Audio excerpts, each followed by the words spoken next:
some action that talks about what we're doing to make sure that we're fighting for our industries here at home. So without further ado, I want to bring up Secretary Wilbur Ross. Thank you, Sean. The action we took last night is actually the culmination of a couple of decades of disputes between the United States and Canada. What's provoked the disputes is the following. In Canada, the forests are owned by the individual provinces, and each of the provinces sets a charge for the loggers to use when they're taking trees down. In the U.S., it's all open market, it's all market-based prices. So the provinces subsidize the cutting down of lumber, this technical term being stumpage, and then that lets them charge a subsidized low price when the product hits the U.S. border. We have determined preliminarily that those problems, while they vary from one province to another, in some cases are as high as roughly 25%, and on average are around 20%. So they're quite material items. So what we did, the preliminary decision that was put out yesterday imposes those countervailing duties on softwood lumber from Canada. Those duties will be collected starting today, and they will be collected on a retroactive basis going back 90 days, because it was 90 days ago that the Canadians were put on notice about this being an inappropriate process. What it amounts to is the following. There is roughly $15 billion worth of softwood lumber used in houses in this country, and about 31.5% of that comes from the Canadians. So that's roughly $5 billion a year. 20% tariff on that is essentially $1 billion a year. And the retrospective 90-day feature adds another $250 million to that on a one-time basis. Softwood lumber, as I say, is fundamentally used in single-family houses. We do not think that the price of lumber will go up by anything like the 20%, but there may be some small increase in the price of lumber for the house. So housing prices be increased in the United States due to that action? Not necessarily, because you're talking such a small amount, and the biggest part of most home prices in any event is the land value, not the lumber value. Lumber is a pretty small percentage of the total cost of a house. Mr. Secretary, what provoked this? As you mentioned, this has been a long-running dispute, subject of conversations between the U.S. and Canadian government, the Bush administration and the Obama administration. Is this part of the milk dispute, and is this a lever or a bargaining chip with the Canadian government over that dispute that's going on as well? This investigation had been underway before anything came up about milk. And on a statutory basis, the last day we could have released the findings would have been today. So the only thing that we did do was accelerate it one day. But it's not related at all to the milk dispute. Do you see it as factoring in the Canadian judgments about how to respond or how to resolve some of these other trade disputes? Well, everything relates to everything else when you're trying to negotiate, so I can't say there's no impact. But what we had tried to do was to clear the air and get this dispute out of the way before the big NAFTA talks went on. That was not possible to achieve, and that's why we went ahead and released the findings. Canadian government is an extremely close ally and a neighbor. Are you comfortable with how this has worked out in terms of what it means for the overall relationship between our two countries? Well, they are a close ally, they're an important ally, they're generally a good neighbor. That doesn't mean they don't have to play by the rules. What do you mean by generally a good neighbor? Well, things like this I don't regard as being a good neighbor, dumping lumber And there's a feeling in the dairy industry that they were a little bit abrupt in the action that they took the week before. The Canadian government says that those are unfair tariffs, and each time the case was brought to an international court, Canada won its case. What do you answer to this? I had nothing to do with the prior cases. I'm confident that this case is a good case. You know, put tariffs on dairy too? The problem with dairy isn't that they're dumping dairy products in the U.S. The problem is the reverse. They're prohibiting U.S. dairy producers from selling their products in Canada, and as a practical matter, and we're looking into whether there are measures we can do to try to correct that. Mr. Secretary, have you heard from anybody in the Canadian government, or has the Prime Minister reached out to President Trump to try to convince you to change your policy or change the approach or work with you in any way? Well, I haven't heard of anybody trying to ask us to change the approach. You've seen the public statements that the Canadians put out. As far as I know, that is their position. Mr. Secretary, I'm curious whether this softwood lumber dispute or the milk dispute points to the need to revisit, to renegotiate NAFTA sooner rather than later. Well, I think it does, because think about it, if NAFTA were functioning properly, you wouldn't be having these kinds of very prickly, very unfortunate developments back to back. So in that sense, it shows that NAFTA has not worked as well as it should. But milk's not covered by that. But milk's not covered by it. This particular milk dispute's not That's, covered by that. that's one of the problems. Mr. Secretary, Why not, in other words? why not try to resolve this in a not-so-public fashion? You're coming out into the briefing room, you're obviously trying to flex the muscles of this administration. What would you say to the layman out there who says, you know, why is President Trump messing with the Canadians now? It's not a question of President Trump messing with the Canadians. We believe the Canadians violated legitimate practice. And to the degree we're correct in that, it should be corrected, just like steel dumping from China or any other trade infraction. You're trying to make a point, publicly. We make it publicly all the time. It's just that there has been so much general public interest engendered by the two things, the dairy and the lumber, that we felt it was good to clarify. During the presidential campaign, people following then candidate Trump would have assumed his singular focus would be on Mexico in terms of trade. All of a sudden now we're hearing all these items related to Canada. Can you tell us why the focus seems to have shifted up north? Well, we had no way to know that the Canadian dairy people would take the action that they did, nor did we have any way to know that the lumber dispute wouldn't have been resolved by negotiation. We tried, it didn't work, and so we went ahead with the statutory proceeding. Is the administration contemplating additional trade action against Canada? I'm sorry. Sorry, is the administration contemplating additional trade actions against Canada at this point? As far as I know, there's nothing immediate contemplated. Secretary Ross, when I talk to trade experts about this, they say the substance of what you did is very routine. Like, this has been done before, these preliminary countervailing duties, but they said what was really irregular was the way that you communicated it.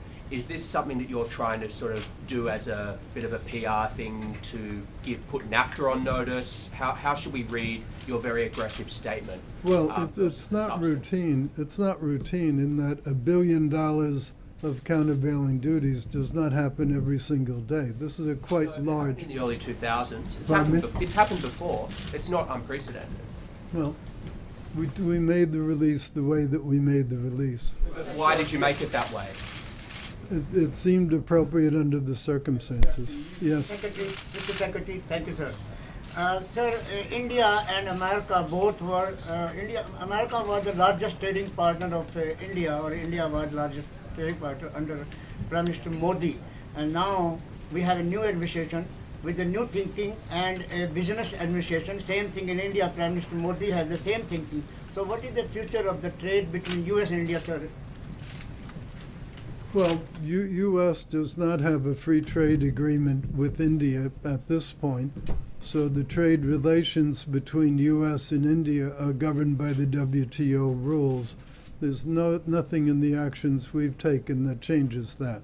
Mr. Secretary, following up on what Jim said, though, if housing prices do increase due to this, what do you tell the average consumer in the United States if their prices are going up? They didn't bargain for that. Well, I don't know what they bargained for, but I'm sure what nobody in the United States bargained for was people dumping product. It's no different whether you dump steel or aluminum or cars or lumber or anything else. Nobody has. There's use the term countervailing duty and anti-dumping interchangeably. They're two different things. Which is it, dumping or This is countervailing duties? this is countervailing duties. Mr. Secretary, could you have a specific timeline for when the president is going to announce his intention to renegotiate NAFTA? And could this move actually complicate his efforts to get a good deal? Well, we put the Congress on notice quite a few weeks ago of our intention to renegotiate NAFTA. What's been stalled is getting the Trade Promotion Authority, the so-called Fast Track Authority, approved by the Congress. Now, with Bob Lighthizer having been confirmed out of the committee today and hopefully coming to the Senate for a full vote very shortly, that should cure one of the objections that some of the senators had. Namely, they were concerned about formally reopening NAFTA in the absence of the U.S. trade rep being confirmed. Now, the catch-22 to that was they were also slow-walking the confirmation, so it was a little bit of a circular thing. But in any event, that appears to be in the process of being corrected. But could this move complicate your efforts to get a good deal? Everything affects everything else, but this trade issue over lumber, as has been pointed out, is not a brand new issue. It's been around for quite a while. Mr. Secretary, the meeting, the next upcoming meeting of the G7 is about a month away, and the U.S. is in the middle of negotiations with, or talks with China about how to address North Korea. Are you comfortable that the North Korea calculus has not hamstrung your ability to be as direct with China on matters like this? And is the action with Canada meant also to signal to our other Western economic allies and partners that if they mess with the U.S., they could face something like this? Well, as to Canada, as you know, at the Mar-a-Lago meetings, we agreed on a kind of 100-day program, and we're going back and forth with the Chinese over that 100-day program. So we shall see what comes from that. As to the action with lumber, or for that matter with dairy with Canada, it really has no bearing on the Chinese relationship at all. Thank you. It seems to me that the object of the 25% tariff on soft lumber coming out of Canada is not to raise wood prices, it's to save and create American forestry jobs and loggers who are losing their jobs right now as a result of the dumping.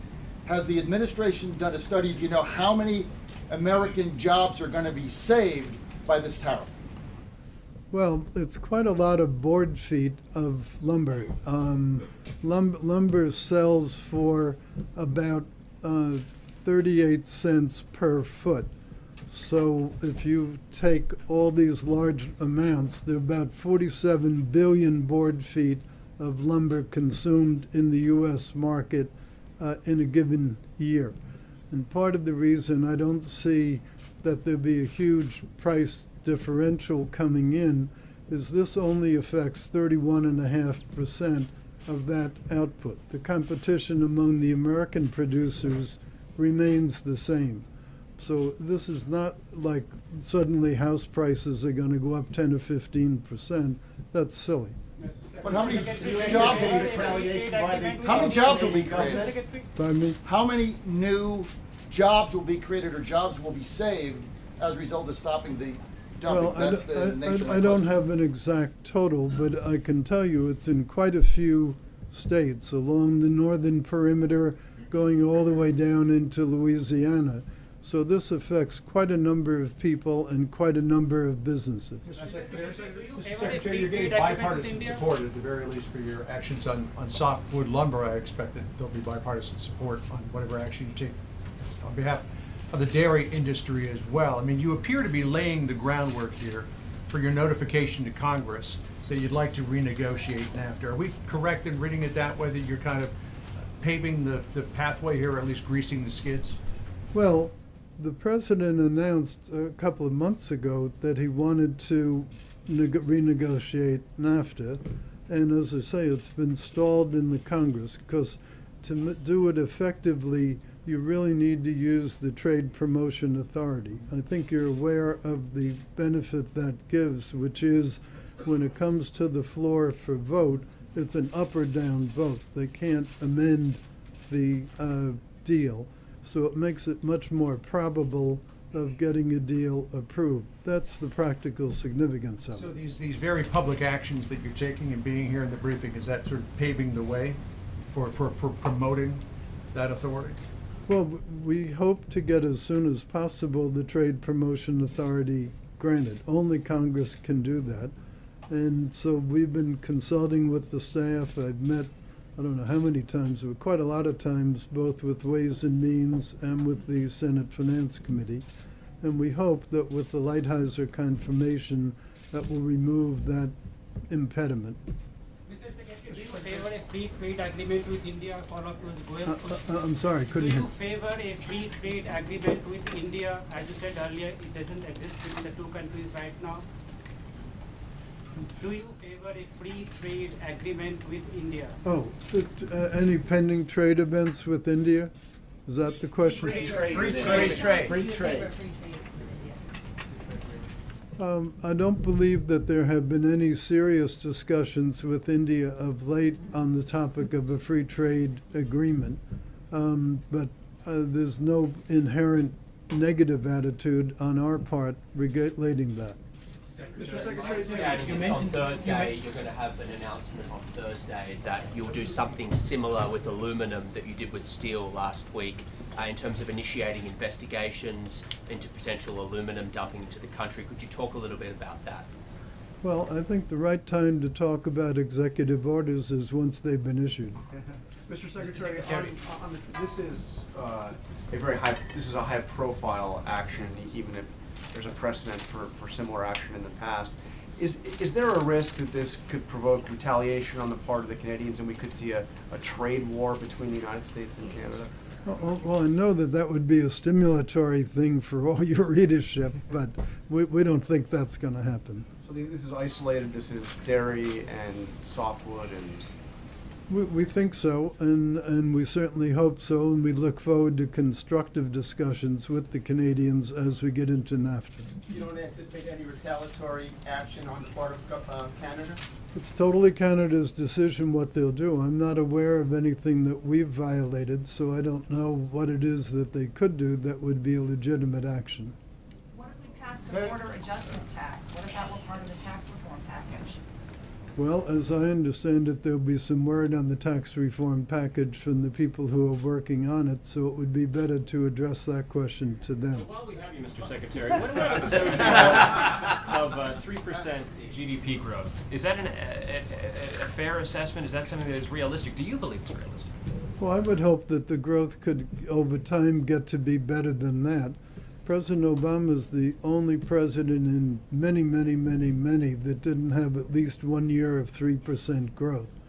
And with all the initiatives that we're doing, the regulatory reform, the trade reform, the tax reform, hopefully, and unleashing energy, there's no reason we shouldn't be able at least to hit that, if not beat it. Mr. Secretary, you mentioned cars. Who is dumping cars to the United States? Which No, I just use that as a figure of speech. Secretary, who is dumping cars to the United States? Which I said it was a figure of speech. Mr. Secretary, what happened between the press conference with Prime Minister Trudeau and the President said he would only be tweaking the relationship and this decision on softwood lumber? What changed? Well, first of all, this was not a presidential decision to do the softwood lumber. This was a decision that arose from a trade case that was underway. So it was a normal decision. So I don't think it has anything to do with the personal relationship between Mr. Trudeau and the President. Mr. Secretary, finally, if you or the President have any faith and trust in WTO? Well, WTO is a whole different subject matter. We do have some questions and some concerns about it. There will be a WTO meeting coming up in the next several weeks, and what will come out of that will come out of that. Mr. Secretary, thank you. In your view, should the U.S. stay in the Paris Climate Agreement or withdraw from it? Well, now you're really getting outside my area. You're a participant in those discussions, if I'm not wrong. It's really outside my area. I'm having enough difficulty dealing with the trade issues rather than poaching on other people's territory. Yes, ma'am. Are you concerned about the renegotiations of FTA with South Korea? Well, the 5th anniversary of the South Korean arrangement, the so-called Chorus, comes up, I believe, on May 4th or May 5th, something like that. So that would be a logical time to think through whether there was something to be done or not. Do you think softwood lumber might get Michael Flynn's name off the front pages? Is Michael Flynn now a trade issue? I wasn't aware that he was. Thank you, Mr. Secretary. Mr. Secretary, here's one more way out of the box for you. Well, thank you for If in that. fact the next president is elected as Marine Le Pen in France, who is not at all for the continuing the EU, how would that affect the relationship with France and the EU? That's such a hypothetical question that I find it very difficult to answer. Macron?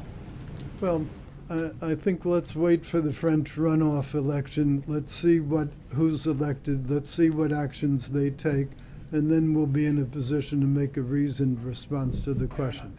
Thank you, Mr. Secretary.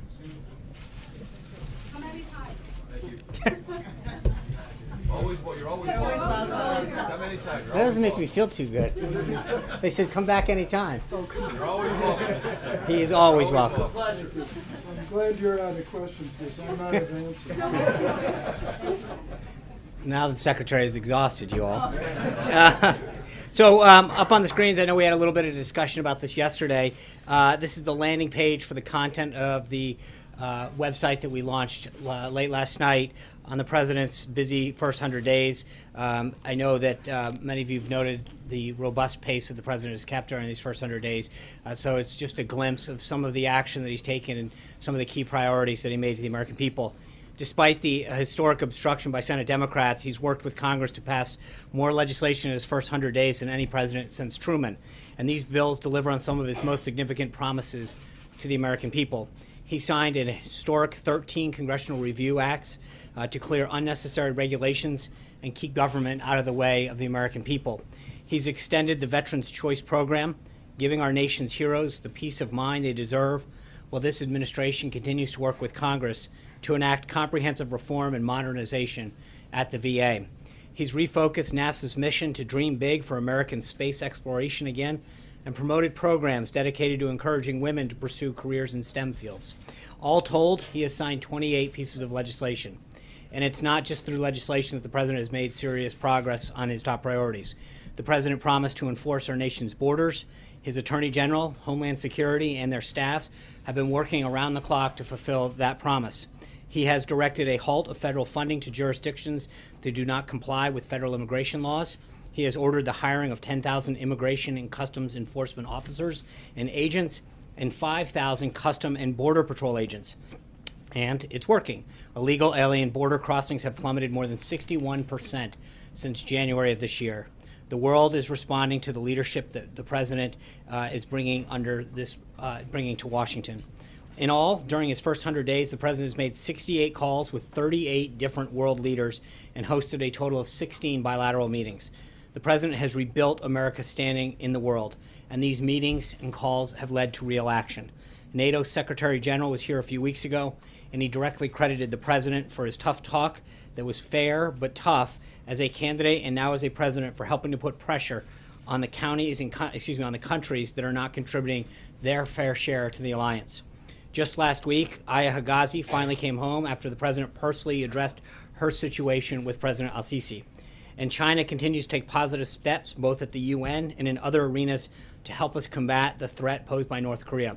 The President has also turned his words into action here at home. For too many years, the hardworking men and women of this country were poorly served and with a government that wasn't working for them but itself in special interests. As the President said during his inaugural speech, those forgotten men and women are not going to be forgotten by a Trump administration. From the moment he took office, the President has been taking action and putting America back to work by putting the people back into the government, unleashing the American economy by slashing overly burdensome and unnecessary federal regulations, welcoming union representatives, top business leaders, and small business owners into the White House to personally hear directly from them about the policies that prevent them from creating and maintaining well-paying jobs. He's reinvigorating our domestic energy sector, reviving private infrastructure investment that helps us become more energy independent. And today, he's signing an executive order setting up a task force that will produce a 180-day review of the regulations, policy, and legislation that unnecessarily hinders economic growth in the agriculture sector. That task force will be led by our newly sworn-in Secretary of Agriculture, former Governor Sonny Perdue.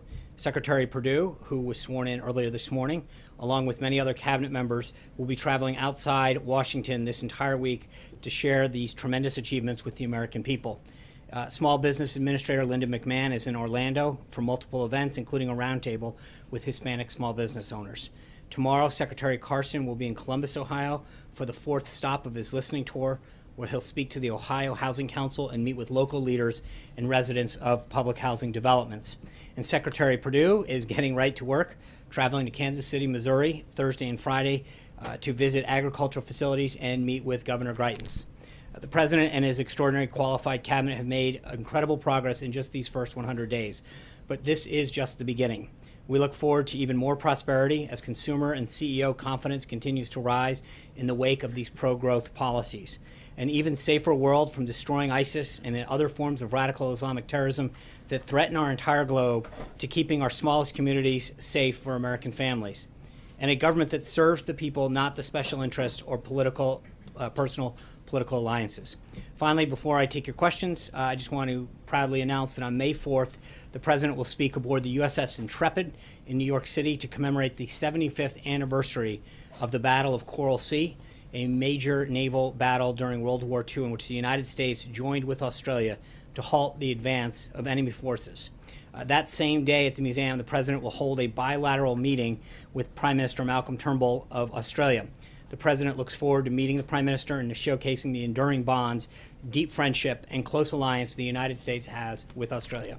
And with that, let's go. John Roberts. Sean, does the White House believe that Lieutenant General Michael Flynn broke any laws in filling out his standard Form 86 disclosure? And furthermore, why is the White House apparently stonewalling the Committee on Oversight and Government Reform on its request for some of the documents that should be in the White House's possession on Mr. Flynn? I will correct you on that. The committee sent a form letter to several agencies, including the White House, asking to find those documents. The documents in question, the Department of Defense possessed and sent over to him. The documents that occurred before he worked here would be up to him to turn over. So my understanding is the committee has the documents that they were looking for. In the letter that Mark Short, and I know that SF-86 was referred to the DIA. And it wasn't just referred to him, that's where it's held. Well, I know, but they were referred to the DIA for the SF-86, and apparently they have gained access to that document. But there are other documents that should be in the White House's possession that Mark Short in the letter to the committee said the White House can't provide because of sensitive nature. Also said that there were no documents that were available prior to the 20th. Right. But I also asked the question, does the White House believe that Lieutenant General Flynn might have broken the law when he filled out SF-86? I don't. That would be a question for him and a law enforcement agency, whether or not he filled. I don't know what he filled out and what he did or did not do. That all happened. He filled that form out prior to coming here, and so it would be up to the committee and other authorities to look at that. I don't know, but with respect to the letter, they asked for three things. The SF-86, which you properly point out was in the possession of the DIA. My understanding through reports is that they have obtained that. Then they asked for documents prior to January 20th. As you know through the Constitution, we didn't assume the White House until January 20th at noon, so we don't have the documents prior to assuming the White House. And then the third would be they listed for every call and contact that he made, which is an extraordinary number that's a very that's a very unwieldy request. So was it the sheer volume of it, or was Well, it? I mean, it's to say we want the national security advisor, whose job it is to talk with foreign counterparts on a daily basis to document every call that he may or may not have made, is not exactly a request that's able to be filled. But every document that they asked for, my understanding is that they've gotten. John, is it your position that during the transition, the Trump transition has no custodial possession of any of these documents? Well, I would, again, that, but that's- that Flynn filled out as part of the process to become the president's national security advisor. I mean, you seem to be suggesting there's an arm's length relationship. No, It's your because there's, transition. right, thanks. There's two issues. He had an SF-86, which is a security clearance form that was filled out during the Obama administration. He had a investigation in 2016 that was done under the last administration. And again, those are not documents that the White House would ever possess on any employee. They would come from the requesting authority.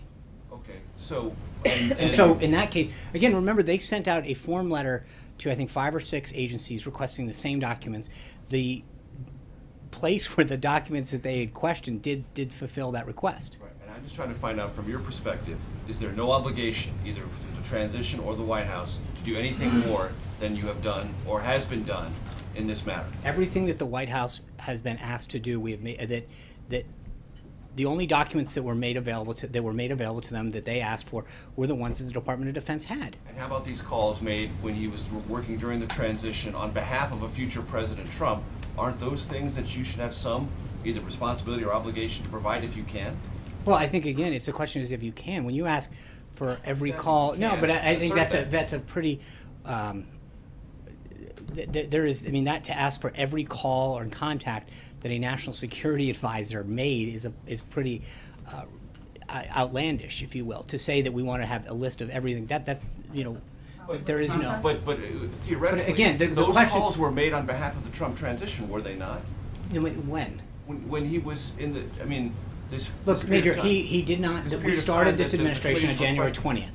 All the information that they're talking about occurred prior to him being at the White House. Right, but it was So working for the transition, and I'm Okay, just then- saying, is there then- any then obligation asking you the- have? Not the White House. Everything that is being questioned occurred prior to January 20th.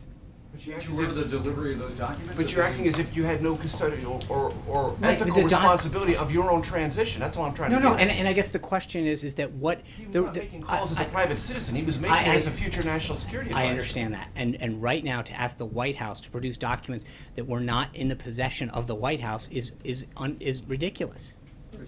So I got John. Thanks a lot, Sean. A few weeks ago, when General Flynn's attorney wrote to the Senate Intelligence Committee suggesting some sort of immunity deal for General Flynn, I asked you a question about whether the White House would be invoking executive privilege. And your response at that time was no, we have no problem with General Flynn testifying. He's free to do so. We won't be invoking any type of privilege. Does that also apply to any documents that the White House may have relating to General Flynn, his service, his short service as the National Security Advisor to the President, and the time in which he served in the transition period as an advisor to the President-elect? I think, look, when you ask, I know that when Chaffetz was asked that whether or not what he is looking into had anything to do with the White House, my understanding is he was very clear that that had to do with his time prior to that. So talking about what his role is at the White House seems not germane to any of the questions that are being asked. What about prior to his service at the White House? Well, that, again, would have to go to General Flynn. There's nothing that is being asked for with respect to his service here at the White House. The documents that Major was referring to rest within the Department of Defense. My understanding is that they were provided. And the overall issue of privilege, would you be invoking We're not. privilege? I'm not at this time to answer that question. I don't know the answer. There's nothing that would that I'm responding to on that particular matter. Trey. And Sean, generally speaking, within the Trump administration, how important is it to the president that everyone working for this administration is honest on their security clearance forms? Very. And so, and if they don't, then they're going to be, investigated.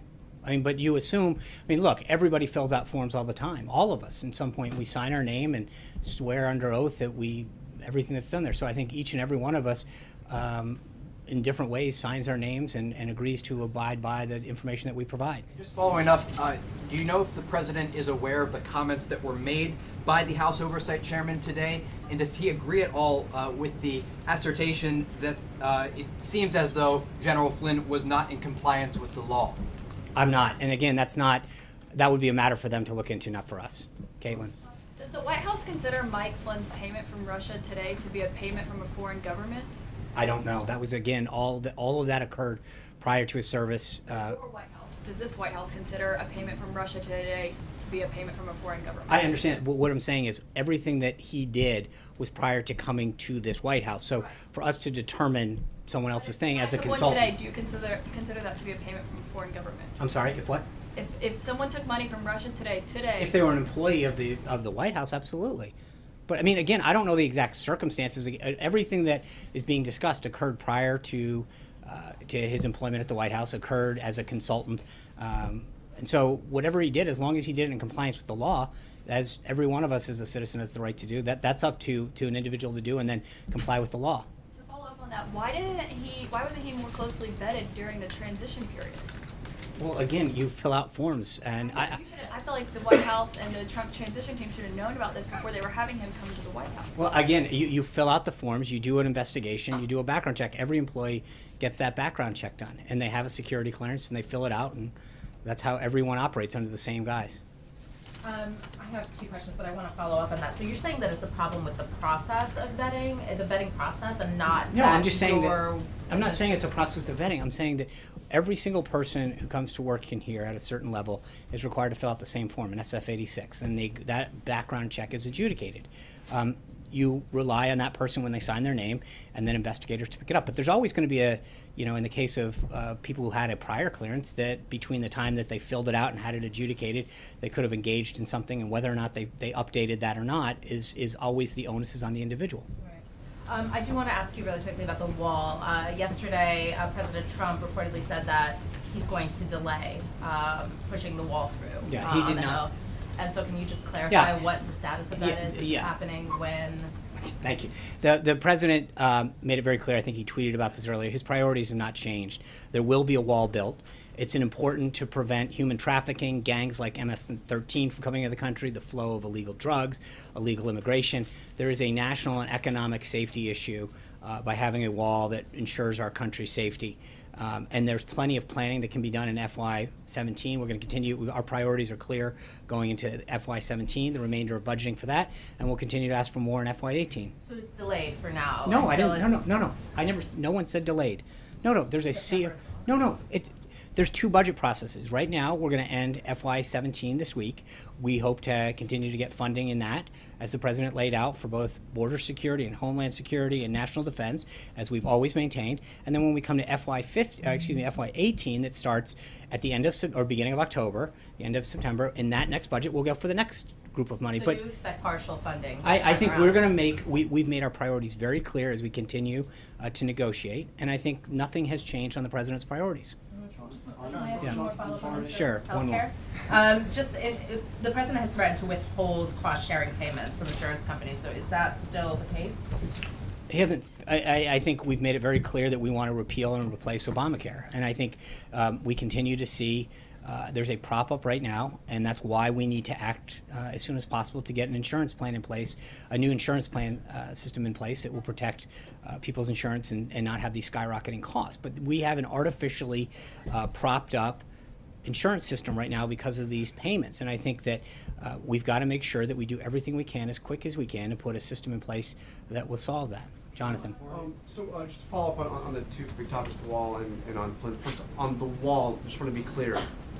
So is the president no longer insisting that there is money for the wall in this current appropriations bill? The president's priorities are clear for FY17. There's a lot of things that we can do in the remaining months up until the end of September for planning and making sure that we get everything that we need, funding that we need for that aspect of things. And then as we go into FY18, we'll continue to ask for more. I don't think anything's changed. So the president is not insisting that he has money for actual construction of the wall? Look, I'm not gonna get, we're still in discussions with the House and Senate leadership, but I think the president's been very clear that he wants a wall. He wants it done as soon as we can do it. There are things that we need to do to protect our country, like human trafficking, the flow of illegal drugs and gangs, that are gonna make sure that while we've achieved a significant drop in illegal alien border crossing, down 61% since January, that this is something that's in our country's long-term national security interest. The actual construction can wait until the fall? No, it's not a question of wait until the fall. I think there's a lot of things that have to happen. It's like any construction. Before you can start Well, you've got to construction. start doing some planning and things, and so we will take the first steps now, and then we will continue to seek funding through the FY18 and further budget to make sure that the actual, it is completed. And on Michael Flynn, does the president feel that he was misled by General Flynn? I think the president made a decision a while ago because General Flynn was not straight with the vice president at the time and let him go. I think he stands by that decision, and it's up to others to review all this information that's coming out. But does he now feel that he also wasn't straight with him? I don't know. During A lot of the transition? facts are still coming out, Jonathan. So I know the president made a decision a couple months ago. It was the right decision, and we've moved on, and we've continued to stay focused on. At the time he made that decision, he said that Flynn was the victim of a media witch hunt, and said he was a good man that had been a victim of Right. this So witch hunt. let's Does he still feel I that, think or all the is that- facts are still coming out on that. Let's see where they come. I think he made a decision a few months ago. He stands by that decision. John. Thank you, Sean. 2 questions. Last night, the president said, and some have reported it, some pretty sensational charges about the Iran treaty. We know he's called it the worst agreement in history and the worst he ever saw himself. But he also said that at the time of the treaty, the government in Iran was on the verge of collapsing. And that is something I don't believe that has ever been reported before. He also said that the unfrozen assets, the billions, they're not used to fund terrorists, but they were in Swiss bank accounts. Is this based on intelligence reports he's received or other information? I'm not going to get into what the president knows, but there's a reason that we are undergoing an interagency process right now to look at the deal. Yeah, Jessica. I had a second question. Oh, I'm sure. Okay. On General Flynn, anyone who is at his level and some levels below undergoes an investigation by the FBI with a final report. Was the president ever given a final security report by the FBI on General Flynn? I don't know how. He was the head of DI of the Department of the Defense Intelligence Agency. He had an existing clearance. Jessica. So on North Korea, Sean, if you could just talk a little bit more about the overall efforts that the administration is making. We note the United Nations meetings yesterday. Now you've got an up-and-coming meeting with Congress. Are you, as an administration, trying to get a coalition together to build a stronger diplomatic case around actions against Pyongyang? Yeah, well, I think you saw Ambassador Haley yesterday in the discussion that the other ambassadors who visited the White House engaged in a very robust discussion with respect to North Korea, both as a group and then with the president. So obviously, the more that we can solve this diplomatically and continue to apply pressure on China and other countries to use the political and economic tools that they have to achieve a goal in stabilization in the region, but also to tamp down the threat that North Korea faces, I think that is something that we all share. How would you characterize the administration's overall strategy on the DPRK? I think it's ongoing, and I think we've seen very positive signs with respect to a nation like China. I think the relationship the president built with President Xi down in Mar-a-Lago is definitely paying off dividends. And this president's relationships that he's building with heads of government is clearly reestablishing America's place in the world and getting results for the country. Kayla. Will you articulate that strategy on Wednesday when you have the meeting of the senators? I'm sorry? Will you be able to articulate that strategy and put a finer point on it for the senators? Just to be clear, that meeting is a Senate meeting led by Leader McConnell, just utilizing our space. So that is their meeting. So we're not there to talk strategy. They are going to be briefed by the. Can I answer the question? Major, you want to come on up? I mean, I understand there are 4 brief. Hold on. Characterize it as you presenting your strategy to the U.S. There Senate? are 4 briefers that are coming up to talk about the situation in North Korea. They will be briefed by, this is a Senate-led meeting that they are getting.